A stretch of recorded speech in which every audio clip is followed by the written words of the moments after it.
Welcome to Music in the Making. We are 3 high school and junior high music teachers from West Central Illinois.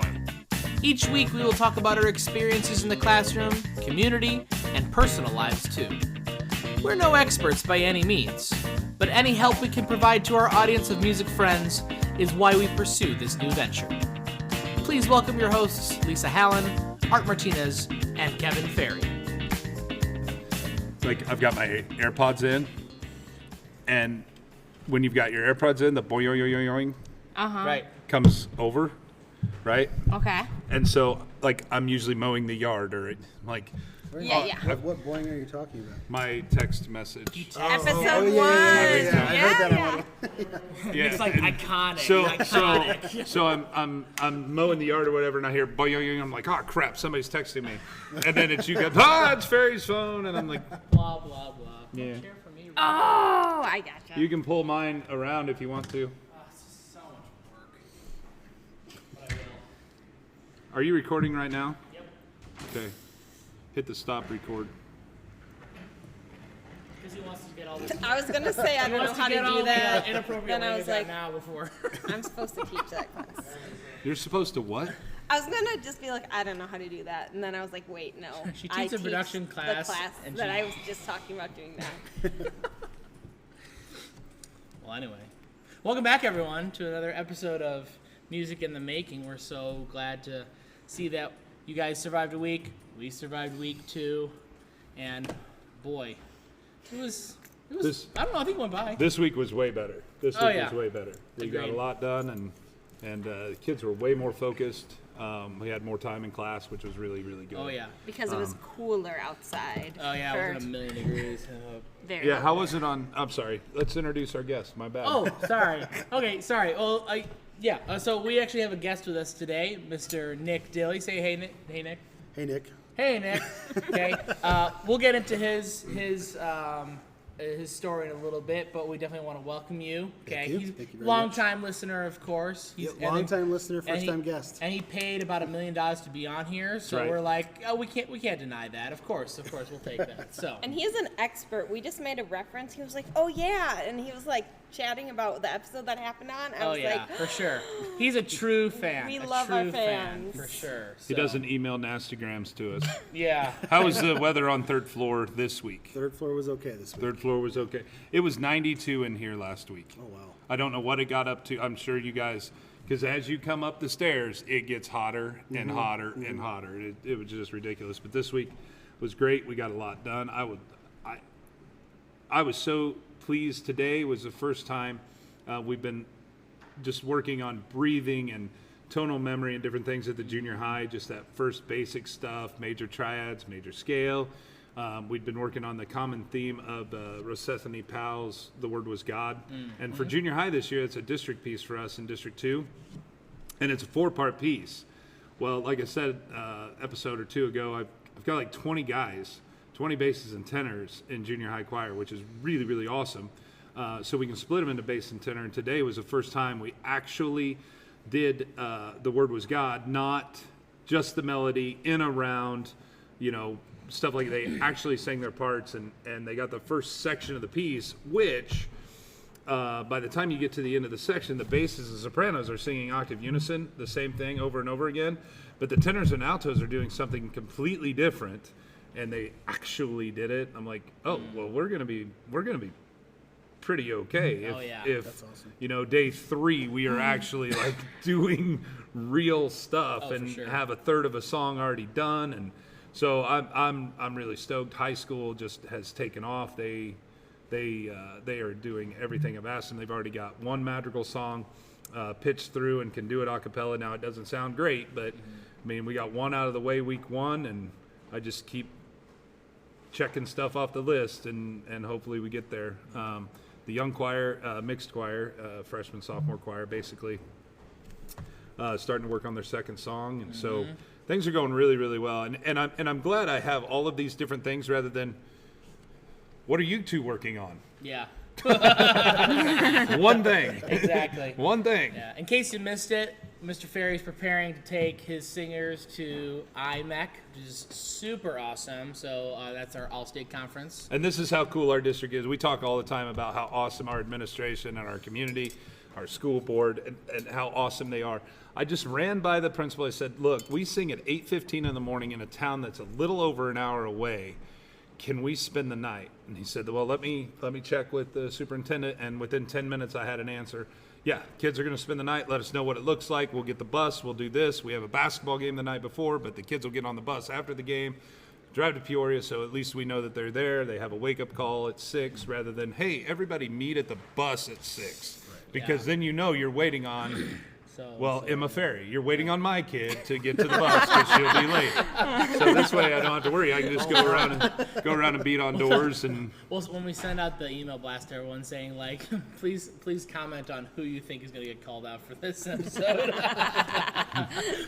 It'll be your daughter. Yeah, but that's yeah, fine. no, I think honestly saying that we're blessed, I mean, for real, like that's just, there's a reason why we're able to operate the way we operate is because we have the support that we understand a lot of districts don't have, but honestly, like we don't waste it. We want to make sure that our kids are getting exactly what they need, and just not being afraid to ask for things too is just really, really great. So, so for junior high band, we've already started playing music. I mean, last year it took us a while to kind of get through that because it was my first year at MR, but this year, I mean, the kids are like, they're ready to go. I'm like, all right, let's start with a B flat scale. And they're like, okay. And it's like, no complaints. Okay, I will take that. So yeah, it's still a little bit of trying to figure things out too, because the junior high, like other first of the year type things, there's always we got to do student council stuff. We have to do this. We have to do that. We have to make sure that they know about, the voice program or after school stuff. So it's always it's trying to get through those things first so that we can definitely jump into the year and be like, let's go. But honestly, the few rehearsals that we have, I mean, it's looking pretty great. So definitely thankful. Lisa, how's Central going? Central is good. Today and yesterday I went around to all the 5th and 6th grade homerooms to check in with students I had last year and all the ones who are signed up or who want to sign up but haven't done it yet. And I have a lot more names on my list. Just need to get instruments in their hands. I forget, it's radio, not TV. Just gave Lisa the double thumbs up. Yep, double thumbs up. Can't confirm. Thumbs. Can't confirm. Thumbs. 2 thumbs. Thumbs, yes. 2 thumbs. So and a lot of kids want to be in band, which is awesome. Gonna try and make sure because we have an awesome band. a way for everyone to have an instrument in their hand. Yeah, So exactly. So, well, enough about us. Let's Let's talk about with our guest here, Mr. Dilley. So, Mr. Dilley, how about you describe what you do here at MR? I am the English language development teacher. So I teach our English learners, and we've got multiple levels to that class. Oh, am I too quiet? No, you're good. You're good. Okay. Yeah. All right. And so it's a variety of things. So primarily we do English instruction, but we also push into other content areas to support kids learning in mainstream classes. Now, did I hear Amy right? Those of you who don't know Monmouth Roseville, did I hear her right the first day of school we have more than 25 dialects that are in the district? Yeah, the exact number escapes me at the moment, but it's 20 plus languages. Do you see that many here? Right now, off the top of my head, I don't think we see all of them here. I would say more than 10 for sure. We've got Spanish, of course, French, Hakachin, Karen, Mam, Tagalog, and the list goes on. And you can speak all of these languages fluently. Of course, yeah. In his sleep. Yeah. You are fluent in Chinese, though, right? Pretty fluent, yeah. That's awesome. just ridiculous. That's so cool. My reading has gone way downhill because I don't practice anymore. But And practice makes perfect. Permanent. Okay. Permanent. Because if you're practicing it wrong, That's how are you true. going to be perfect? Very true. how did you learn Chinese? When I was in high school, I had a friend, shout out to Joe Marks. Shout out. He convinced me to study Japanese with him. He was like, "Aren't you tired of Spanish class?" And I regret that because Oh, no. now I've picked up a bunch of Spanish here, and I'm like, "Dang, I wish I would have kept up with that." Yeah. But at the time, I was like, "Yeah," because I've had it since 5th grade or whatever, and didn't take it seriously at the time. So I was like, Japanese sounds cool and new, and so we did that. And from there, When I went to college, I decided I wanted to study Asian studies, and so I kind of split my time between Mandarin and Japanese. Where'd you go to college? So many places. So many. My first degree is from University of Minnesota, and that was Asian studies. That's a bad word around here right now. Minnesota beat Big Red last night. Oh, Yeah. yeah. If we haven't Football. said- Football. Football. If we haven't said on the podcast, Mr. Ferry loves Nebraska. Yeah, go Big Red. Go Big Red. Okay. We've said it all. Yeah. Okay. So that was the first college I attended. Then I went to Knox College for my teaching degree, and later Western Illinois University. Go next. Go next. Go Awesome. next. Very cool. So we spoke, or you had come in one time, we did a podcast, and we were in the teacher's lounge during spring break. You weren't here.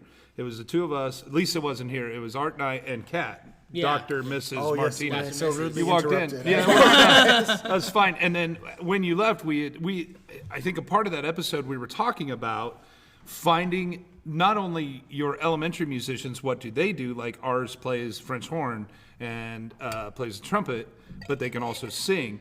And finding those other faculty members that can play and or sing. And so we started talking about, you and the guitar playing that you do. And so kind of tell us, as a non-music education person, what's that musical journey for you? What got you into music, and what keeps you going, and what are you doing with your music now? Okay, awesome. I would love to talk about that. And let me also say, the reason I love music educators at your level is because you are at the beginning of like the origin story for a bunch of musicians. And so I would also love to hear your stories after I do my spiel. But yeah, so that same friend who asked me to study Japanese, when I was 14, he was like, hey dude, we should both ask our parents to get us guitars for Christmas. And I was like, all right, man. And he took it more seriously than I did, but we both got guitars for Christmas. And I kind of screwed around for like a year and didn't do much with it. But then he was like, we should start a band, and me not knowing how to play guitar, I was like, yeah, let's do that. Always. And so, we had formal lessons for about a year together because we were best friends. And after that, it was mostly self-taught. And we had a good teacher though for our first year, and he told us, hey, if you want to learn how to improvise and play solos, and we were into heavy metal, so of course we did. He said, you're gonna have to learn about modes and other parts of music theory. And so he set us up to explore that on our own. And after that, I played in bands in college, and I taught private lessons for a while, so that's the majority of my musician story. But as far as what I do at the School of Music, last year I had 2 clubs, Guitar Club, which is a great time. I don't know if you remember Mr. Imamjame, he came up and was learning bass with us. Oh, that's cool. Yeah, so we started, it's classic for like guitar lessons to start with the 12-bar blues. And so Mr. Imamjame was up there just playing that E string, Yeah. and he felt very accomplished.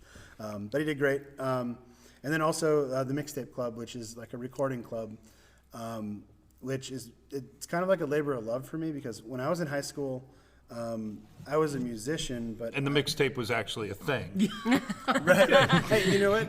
Back in my day, I didn't even come up with the title. It was the students, Really? because they were like, so and so. I'm gonna make up a name, like Drake is gonna drop a new mixtape. It wasn't Drake. It was someone I didn't know, but that was their title. So I liked it because, like you said, it was relevant to me. Right. But anyway, when I was in high school, I was a musician, but I didn't feel like I was part of the band kids, and I didn't feel like I was part of the choir. But you can, which in retrospect, it's like, that's too bad, because like my son now is in marching band, and it's like a family. I mean, he's made his best friends in marching band, so I really wish I would have done that. His son is also phenomenal. I was at the Galesburg musical and looking at the pit names, and I was like, holy cow, What's that's he play? Mr. Dilley's son. He plays piano and saxophone. Oh, nice. Like At the piano same- for a at the musical same time. at a high school student. Like, so Yeah, good. he's been playing for a while. I'm really proud of him. So you have this core group of students, right? And that they want to do stuff with music or do creative stuff, but they don't quite feel they fit into the band world or the choir world. And so that resonates with me, because that's who I was in high school. And I said, hey, I know a couple students who want to make music. Why don't we just meet after school as a club and do that? And so it started with just 3 students. And they were the primary songwriters the first year we did it. And then I kind of like encouraged strongly other students to record poems because I love poetry as well. And so last year was our 3rd year, and we had over 40 tracks, including the poetry. And that's easy. That's just recording. And if you set a beat behind poetry, it's rap. There you go. There you go. Yeah. There you go. Oh, yeah. And we played around with the idea of doing like ambient backgrounds behind the poetry. Oh, sure. Oh, Didn't quite work yeah. out. We kind of ran out of time, but thought that might be cool. But anyway, it's just sort of a home for musicians who don't have a home, and that's the goal. You know? Yeah, awesome.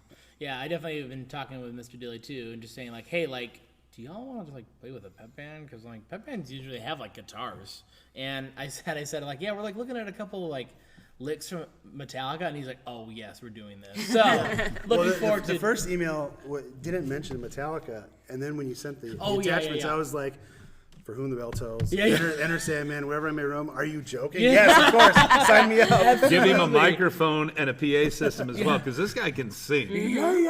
Last year at Every the James was it the Hetfield, Christmas staff party? Oh, I don't know. I thank you. That's a compliment. I'm a backup singer. I don't think I can sing very well, but I appreciate it. No, you've got a much higher range than I could ever dream of having. yeah. Much higher. So yeah, and we talked about a couple years ago. We put basically a rock band together because we had you on guitar and we had our art teacher on rhythm guitar, and then like I said, our maintenance director was on bass. Our was so much accompanist fun. played the piano, and then at the time our band director was a percussionist. So we sang a couple songs for the kids, and kudos to all of our instrument players that had to lower it about a fourth from the original key, so I could even do it. But yeah, that was a lot of fun, and maybe someday, hopefully, we can find enough of those people to try to do something again. Are there 0 drummers? Someone told me. Correct me if I'm wrong. Someone told me you're a percussionist. Art. I mean, He plays I can. he plays the I bassoon. can. Yeah, I He's- technically he play plays the bassoon. Yeah. Like, Okay. But that's what gets money in colleges. So drummers. He did marching band percussion. No, I did. Yeah, I was in the drum line in high school for like my senior year. I was technically drum major, but then someone dropped last minute, and my high school director was like, "Do you want to switch?" Because it's like he's like, "I understand that you technically won the drum major position, but I know you want to go to college to be a teacher. And I know you can do it. I know you can switch." So I literally like in the middle of camp too. It wasn't even like, obviously planned because it was like last minute. So I said, yeah, I'll do it. No, so I learned how to play percussion, never touched a drum in my life. And, because I've always been a woodwind player. So, and honestly, it changed everything because when I went to college, I then got on the drum line there. Okay. And then after 2 years of drum line, I was then drum major at Western. So it's like, it kind of like circled back to itself. Yeah. And it's like, it was worth making all the friends. And like my best friend from college, Zach. Hi, Zach. Okay. Shout out. If I wasn't on the drum line, and it was funny because there was a person in between us because like we had like 6 basses at the time. If it weren't for the guy in between us that left at the last minute, we probably never would have like talked right away. So so it's like it all came to a head like as far as like all the opportunities that came afterwards. So yes, I can play drums but do I own a drum set? No, but I wish I did. So. Yeah. Sorry, Cat. That's Cat, for yeah. Christmas. It was funny. It was funny because like during advisory or like last hour, someone's like, "What do you want for Christmas?" I'm like, I don't know. But now thinking, I was like, dang, I should have said drum set. Like, shoot. Anyway, but Drum set would be great. And then, as the circle continues, he was my drum major oh my yeah, first year at that's WIU. right. That's right. Yeah, so that's when we met. And then little did I know, she'd say like, "Hey, you want to come work at probably the greatest school district there ever was?" Yeah. In West Central exact Illinois. words Yeah, I used. for sure. words. Those, yeah. So what do you do with music now, Nick?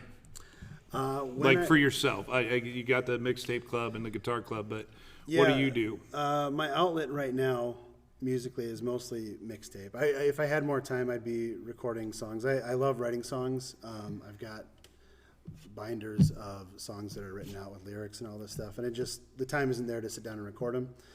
Even during the summer, because once you have kids, you get busy. So they make things so difficult and wonderful. Yeah.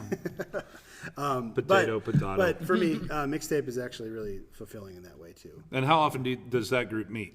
Well, it's by appointment, and so it's kind of it's this amorphous, really flexible thing, where in the beginning of the year I reach out to pretty much all the students and say, hey, if you're interested in recording, hit me up, and then we'll work up a schedule, and we'll go from there. So, and we usually do it in like 1 hour to hour and a half increments. So it's a long process, but the end result is pretty neat. I won't lie, I've always wanted to learn how to play guitar. I just want to play metal. I've always like Megadeth is like my jam in high school. Are you like serious? Everything. Oh yeah. Okay, what's your favorite song? Oh gosh. I'd say between. He just named the one death metal band that he knew. That's all. That's all. So he could feel like to be in the conversation. Okay, Thrash metal. For me, yeah. Anthrax. So like for me, I would say it'd be between Sweating Bullets. Okay, great. And then Got that swing. Rest in Peace. Rest in Peace, masterpiece. I mean, Hangar 18 is great too. I mean, like Rest in Peace is the album. Yeah. Do you have a favorite song? Sorry, Holy Wars. Sorry, Yeah, Holy Wars. Yeah. There you go. I used to listen to Slayer. Does that count? You know what? Slayer is cool for what it is, but the melody just isn't there. No, I It's get just that. shouting I think into the the one that I remember is "I Will Be Reborn." Is that Slayer? I'm not sure. Yeah, I don't know. I mean, we're talking '90s. Yeah. So, yeah, I had a friend that was I was Raining Blood, Angel of Death. Like Blood. those are like the yeah ones. I was South of a Heaven. I was a Yeah. I was a Garth Brooks guy. So yeah, I didn't. Avenged Sevenfold is another one. Like Great those band. guys. He just Googled that on his computer. I did not. Hey, I was the guy in high school who wore like. It was funny because like there was a guy in like the wind ensemble who played bass and he was like a metalhead kind of guy, but like So anyway, but like I would be the guy who'd be wearing like Hollister hoodies and like Air Pastel or whatever because like I got it for Christmas and whatever, right? But I would be like going back and forth with him about like Megadeth and stuff, and he's like, what do you say? He's like, I never thought I'd see the day that some guy wearing your clothes would actually be able to have a conversation about this kind of music. So, That's well, awesome. metal breaks down barriers. oh yeah, for Facts. sure. Well, and it's like, Barry doesn't seem I mean, to it's make its own, and it really is I'm its not- own subculture. I mean, like it definitely is the anti like sort of like music that we know, but it's like the reverse. It is the minor of things. It is like the modes and things like. Like music in major has those things, but it has such a different quality. So that when you move into that genre, I mean, like to use those same musical elements in a new way. I mean, I think metal is awesome. It's just Plus, it's like one of the only styles of music where Locrian makes sense. It just sounds great. oh yeah, there you go, there you go. Good point. Good point. Good point. I like that. Music podcast. I came prepared. Hey, we gotta have him on again. No, I'm saying, when you talk about the modes, I mean, like, we all understand what they mean, but I remember being in theory at Culver Stockton College, and we had, and maybe you guys did too at Western, and maybe you had we had a trick how to memorize the modes, and ours was, so we had our theory professor's name was Dr. Deeker, and the few years before us, she was a senior when I was a freshman, gal named Lana, who was a music ed major, who barely passed music theory. So our mode association, whatever, if Deeker passes Lena, my laughs. That's how I remember. Sorry for swearing, Miss Allen. But that's how we we'll beep it out in remembered. post. That's how we Beep. That's how we remembered. That's how we remembered the modes. We're like, if Deeker passes my got it. Yeah. You Mine know, was I don't play loud music at lunch. That was not from as high fun as school. mine. That's not. Yeah. Sorry, I mean, Lisa. I still remember it a million years later. You? So. Or you just knew them? Yeah. He's like, I was born with this knowledge. I didn't know scales going into college. True story. Shout out your high school Shout band out teacher. to my. Yeah. And it was okay, great- but it he was at wasn't a great okay. high And school. honestly, like, it's so hilarious because like we were playing college level music, and it's funny. I ran into him last spring because he came down to Western for this big event, showcase of bands, and I remember like I had a conversation with him and my associate director. Like who left and like had like career path change and now she's back. It was like crazy seeing them like 10 years later.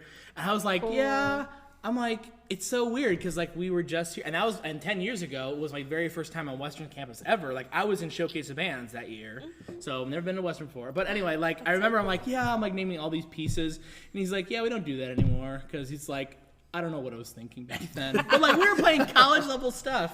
Like it was really hard, so we didn't have time for scales basically. That's how I'm gonna justify it, because I still went to BOA and things and all state conference and stuff. So Story shout checks out.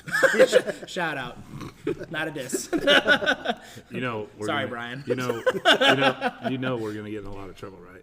Why? She said like 4 words. Oh yeah, that's true. Shoot. Oh yeah, we're like way. I have over. a couple questions for Mr. Dilley. Go ahead. Go.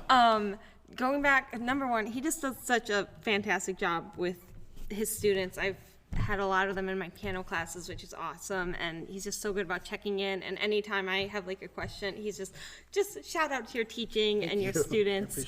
I appreciate that. So you said you've had Spanish classes from 5th grade on? Oh, no. So, No. Okay. Well, yes and no. So when I was in 5th grade, our district required a second language class. Okay. Before that, it was actually German.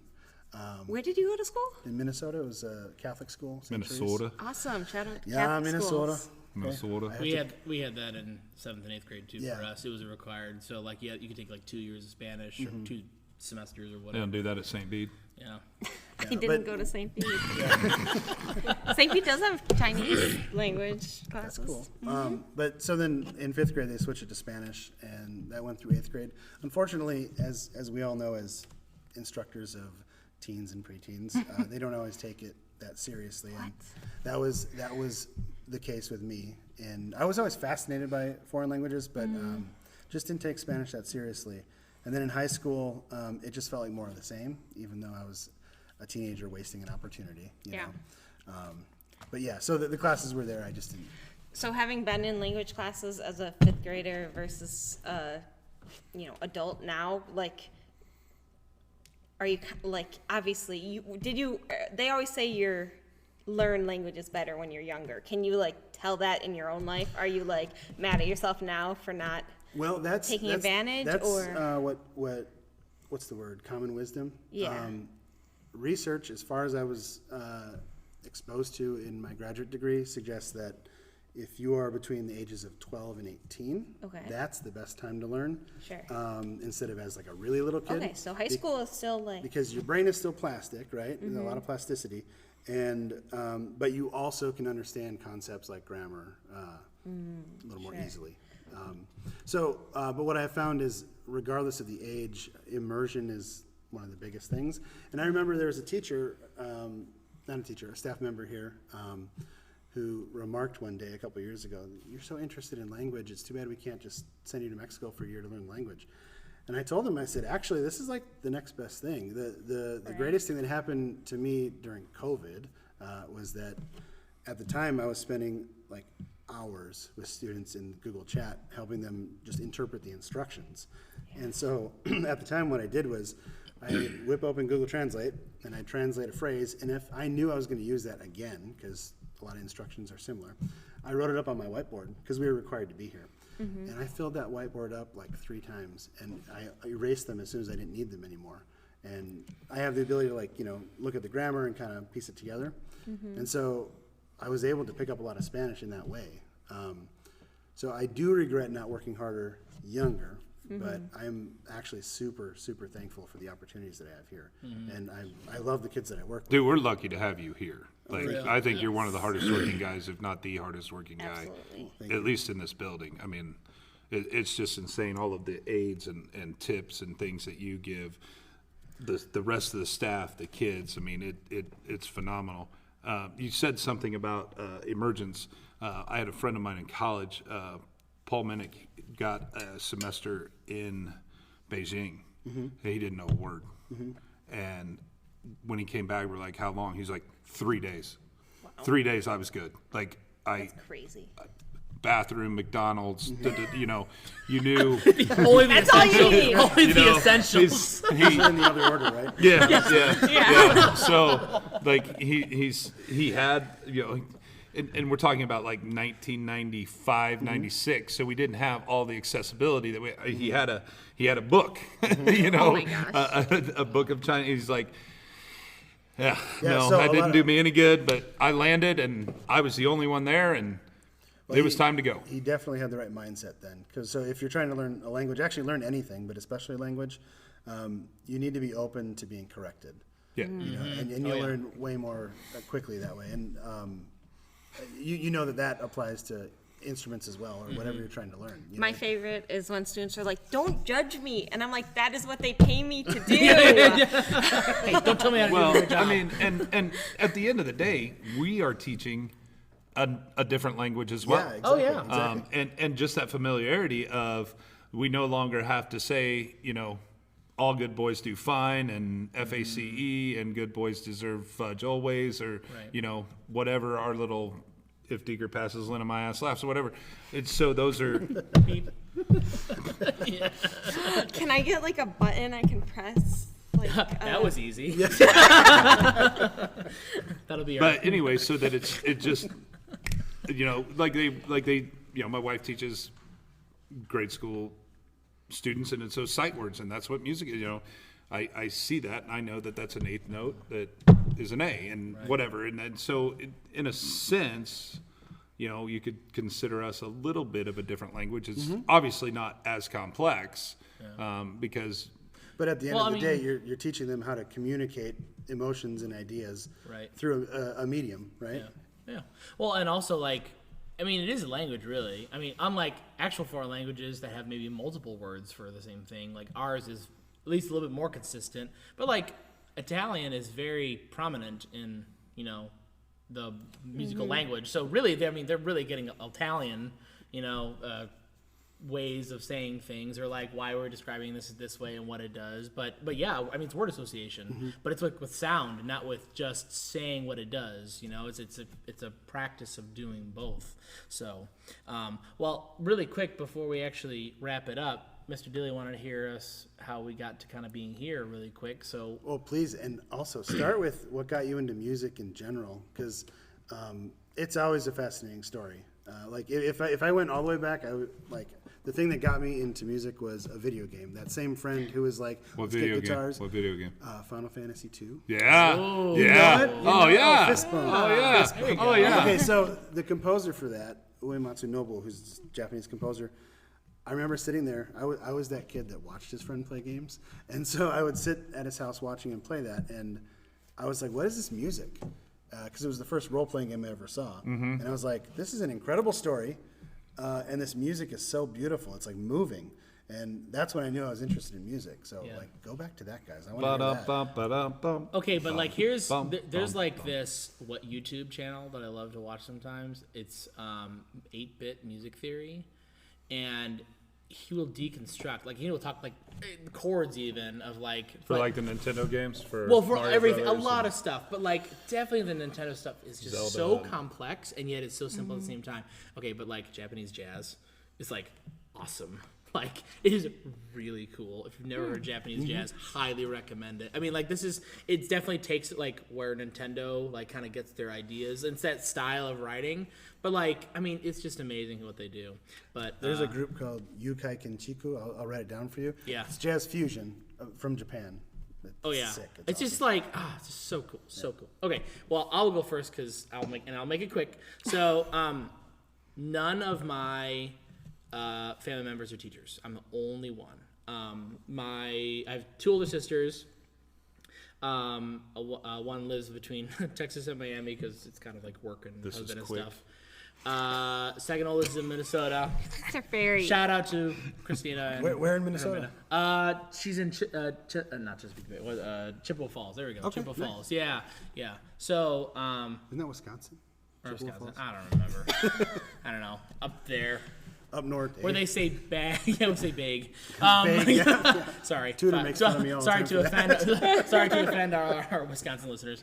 And then I'm the youngest, so I knew in eighth grade, I knew I wanted to go into music. Like it was just like what I was gonna do, but I didn't like understand all the choices. Like I knew teaching, I knew like performance a little bit, but like therapy I'd never heard of before, business I'd definitely never heard of before. So, but like, and I touched it a little bit earlier in the episode, like my director definitely, like, without maybe realizing it, was pushing me towards like, this is what I want to do the rest of my life. And like just the music that we played and the places that we got to go, it's like, this is what I want for my own program one day. And like, for sure, it's like once I got into Western, I'm like, this is what I want. So a lot of great opportunities to lead me up to here. So definitely thankful for all of that. So thank you, Brian. Appreciate it. He's probably not listening, but that's okay. Anyway, Lisa. Let's see. Well, both of my parents played piano, so they were very insistent that all of their kids, they wanted to at least have piano lessons. My mom was in band, so it just became a family thing. My two older brothers were in band, and I'm the youngest. I have 3 older brothers, so I was always going to all their piano recitals and their band events. And I remember being in like 3rd or 4th grade and going to concerts, and my brothers band director being like, hey, when are you going to be here? And my mom being like, oh, she's in 3rd grade, 2 years. And I think about that all the time, like how important that connection with the band director to the younger sibling, to the younger kids, just so important. Like I felt wanted in that, like he was excited to have the little sister have me joining the program, just recruitment. So it was just like, that's how it went. We were in piano lessons. I love piano lessons. I joined band. I thought I wanted to play clarinet, but my mom played horn. My brother played trumpet, then switched to horn. We had a horn at home. So I was like, let's just try this. And I'm very glad that's how that worked out. Parents always know best. She's like, let's just give it a try. I can help you. I was actually homeschooled until high school, and our school system was awesome and let all of me and my siblings go in just for band and leave. And with that, I got some extra opportunities. Like I would go to both band classes because I didn't have to go to other things, and it worked to the schedule. So like my 8th grade year, I was playing trumpet in one band and horn in the other band, just to help out in the younger band. And then high school, it's funny because I kind of had the opposite thing. And at the beginning of high school, I was like, I don't want to go into music. Like I was just worried about it becoming a job and losing that like love of it. And I was just like, no, I don't think so. And I remember having this conversation with one of my friends in high school. I was like, oh no, I'm not going to music. And he was like, oh, well, that's too bad, because like I think you'd be a great teacher and you really love this, obviously. And now I look back, I'm like, I was so silly, because like, Silly Lisa. yeah, end of junior year, I started being like, okay, what am I gonna do? And I was like, there's literally like, I don't want to do anything but music and band, and this is what I love, and I just can't even possibly fathom something else being as fulfilling as that. So then I was like, well, I guess we're doing this. Went to community college, went to WIU, and ended up in the best school district in the world. I think it's so cool when like it's a family tradition. Yes. That's very cool. Yeah. Yes, absolutely. So to skew directly opposite from what you just said, nobody in my family is musically inclined. Nobody. So I remember being in 1st grade at Sunday school, and one of my best friends, Todd Mason, shout out Todd Mason, said, I can play a song on the piano. And he played Mary Had a Little Lamb, and he taught me how to do it. And so I just started playing that over and over and over again. And then I thought, wait a minute. I started hearing different, well, I can play, if I do this sequence, this is Joy to the World. If I do this sequence, this is this song, this is this song. And I'm like, so if these are the notes that I'm using, what if I press these notes with my other hand? Does that make sense? And I started making chords and stuff. And I'm like, this is really, really cool.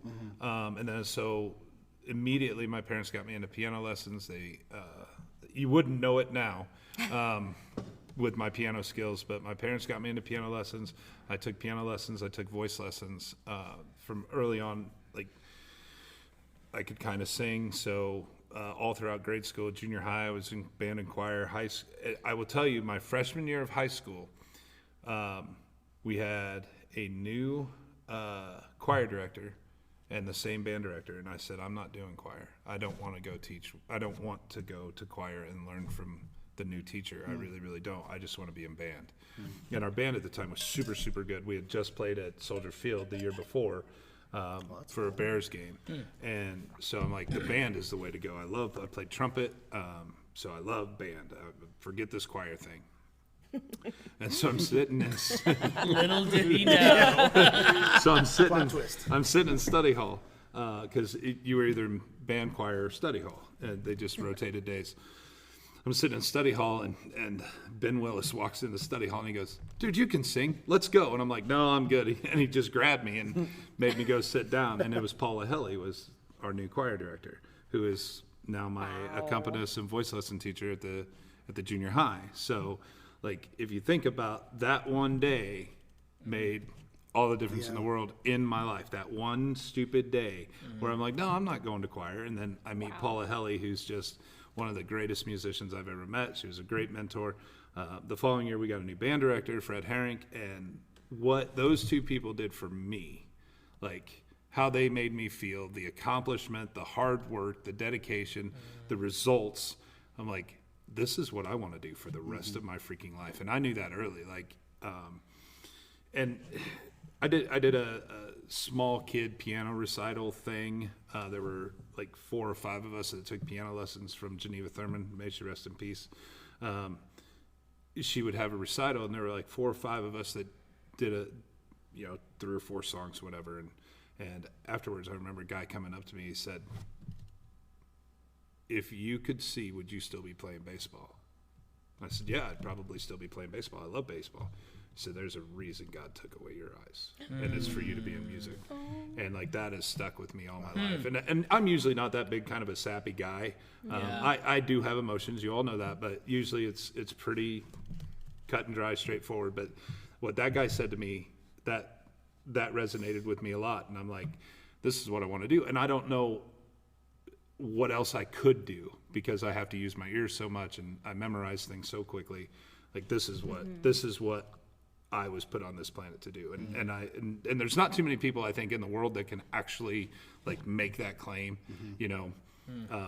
but I know, like at a young age, I started playing the piano. I could sing a little bit. And so, but Fred Herring, Paula Helly, Larry McSpadden, all these people were so influential. Just, hey, this is what you're supposed to do. And I almost didn't do it. I student taught, and I said, I don't want to do this. Like, I can't stand this. And so I went to grad school for a semester. And then I got hired on at Bloomington Central Catholic as a part-time teacher, part-time choir director. And and I've said this before with student teachers that we have, once you have that group and it's yours, it's a completely different world because now you're in charge. All decisions are yours. They're good because of you. They're not because of you, and once I got the taste of my own group and like, oh, I just told them to round the vowel and we sounded way better. Look at all that power I have. Look at what I just did. And I just fell in love with it, and I can't imagine doing anything else. Can't imagine doing anything else. I love what I do. I love who I work with, who I work for. And so, yeah, we've just turned a 20-minute episode into a 80-minute episode, but that's all right. Those are really cool stories. And one thing that I'd love to reflect on, like when you take a step back and think of music as just this thing that someone invented way in the past, probably by singing accidentally or however it got invented. And it's just this continuous chain from whenever or whoever that was to us. And that's why I say I have so much respect for what you guys do, because you're doing that with our students. And it's cool. You're keeping music alive. Yeah. Thank you. Yeah, definitely the way to do. Music in the making. Music in the making, Full circle. as they'd say. As they'd say. Well, thank you, Nick. Appreciate you being here. Thank you. You are always welcome. If you Thank you. If you want to talk metal, we'll have our own podcast. It's okay. Be a Megadeth fanboy podcast. Dude, I like everything. So I need to listen to more. Shoot me some links of some stuff I should listen to. Okay. And I will listen to it. I have a student that always sends me stuff. He's like, we should do this song. We should do this song. And you guys know as band directors, like, oh, why don't we play this? Or we should do this song. And I've gotten it all my life. You should sing this song. You should sing. I'm like, no, we shouldn't. This is not a good choral piece of music. This is why it's not a good piece of music for a choir to sing. But I can definitely think of someone in mind right now who said, like, we should play this all the time. And, Yeah, you, and you know exactly who I'm talking about, Lisa. I have a kid that sends me YouTube links all the time, and they're choir songs. He's like, we should sing this. You gotta love that enthusiasm, you know? I do. I absolutely do, but he has no clue of You know, it's- why you do pieces and what you do them for, Sure. and the educational reasons behind them and You all know that what's stuff. beautiful about that, though? And it's happening right here, too. Like, we don't get to spend that much time together during the day. Yes. But when you go out and you meet another musician, like, you're almost, like, already friends. Oh, Like, yeah. you know, and I Yeah. love that. And that's what Well- that kid's doing, you know? Well, Yeah. because you can speak the language. Yeah, yeah. And that's again, like, we want the kids to walk away, even if they don't, if it's the only time they do choir, at least when they go out, wherever they go, you know, it could be college or whatever, like, they can still speak the language. And it's nice. And it doesn't leave you. Like, you know, but it's an impactful thing, not just, like, doing it, but, like, it can change your life. And there's a lot of people that would say, like, I wish I still was doing band. I still wish I played my clarinet 20 years later, you know, but my kid's using it now, so. But bless you. Anyway, It's only when I'm around Lisa. always. I don't know what that's all about. Oh my gosh. I don't know what that's all about. Hey, Thank you so much. Yeah, Oh. thank you, Nick. That was awesome. Lisa, thanks for all of your, Input. pearls. Yeah, we I had appreciate it. another question for him. You only let me ask him one of my questions. We're gonna get emails if we don't let it. Yep, go. Okay, so something I found interesting. You said you took lessons with your best friend. And maybe that's more common. Like, I've heard of, like, siblings taking lessons together, and you said he took it more seriously than you. Do you feel like that helped you? Like, were you guys competitive with each other at all, or were you kind of just like, oh, he's better than me, he cares more, I'm just here for fun? I think he was just more invested in the beginning. Okay. But I don't know. My friend Joe, I love this guy. Everything that I've done in my life, he's been the catalyst for, like, indirectly. Yeah. Like, he's the one that played that video game that made me realize music was beautiful. He's the one that told me, hey, we should get guitars. He's the one that said, hey, let's take Japanese class. So you know, cool. like, and there are other examples too. But when we played together, it wasn't competition. It was like, hey, let's do this so we can start. So what I learned was Mr. Dilley falls to peer pressure. Positive peer pressure. I love peer pressure. It I can just be very I good. listened to a very good friend who was a good influence. There you There go. you go. Are you We still all friends do with one. him? Still friends. Are you going to That's send him this link? I will. Is he Yeah. subscribed to the podcast? I don't know. Smash that I'll like make, I'll button. make sure he is. Okay. Yes, always. We love of course. it. Well, thank you, everyone. Thank you for joining us today. Questions? Questions? Comments? Oh Concerns? yes, yeah. And always, all No those things. concerns. No, never concerns, unless it's of course going to be about Lisa not talking enough. But whatever. Anyway, you can always contact us at musicinthemakingpod@gmail.com. You can hear our podcast on Spotify, Apple Music, Amazon Music, iHeartRadio. Amazon Music now? Yeah. Look at you. Yeah, I know. Hey, Look we're at all you. over the place. And Lisa's going to get our IG started here pretty soon. Yeah, we're gonna get our socials. We need socials. We Yeah. gotta get our socials Lisa's going. the social media guru. Yep, she's in charge of our It sure performing isn't arts me. booster. Yeah. Hey, we usually sign off with girl bye. Can Oh, you yeah. say girl bye Oh, in yeah. Chinese? Girl, bye. Girl bye, yeah. Girl bye. Yeah, but say it. Well, you'd say 再见小姐. But can you do it with the girl No, bye? I probably not. Like, 再见小姐. There you go, just like that.